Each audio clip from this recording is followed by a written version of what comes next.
રાજકોટ જિલ્લા કલેક્ટરની પુરવઠા બેઠકમાં સાંસદ રામ મોકરિયાએ સસ્તા અનાજના નમૂના આપી ઉગ્ર રજૂઆત કરી હતી। રાજકોટની સસ્તા અનાજની દુકાનમાં હલકી ગુણવત્તાનું અનાજ વિતરણ થતું હોવાથી તપાસ કરવા માંગ કરી હતી। સસ્તા અનાજની દુકાનમાંના ઘઉં, ચોખા, દાળ, ચણામાં જીવાત હોવાનું સામે આવ્યું છે।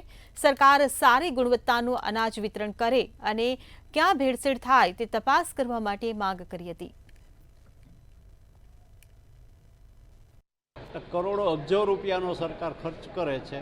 હવે એમાં જે અનાજ આજે મારી પાસે નમૂના આવ્યા એ ભેળસેળવાળું અથવા જીવજંતુવાળું અથવા કચાશવાળું હતું। એ મેં કલેક્ટરશ્રી અને પુરવઠા અધિકારીને બતાવ્યું છે કે આ ભેળસેળ ક્યાંથી થાય છે અને ચેક કરો। અને ગરીબ માણસોને મોદી સાહેબ જે મફત અનાજ આપે છે એ સારું ને ક્વોલિટીવાળું હોવું જોઈએ, નહીં કે એનાથી કોઈ બીમાર પડે।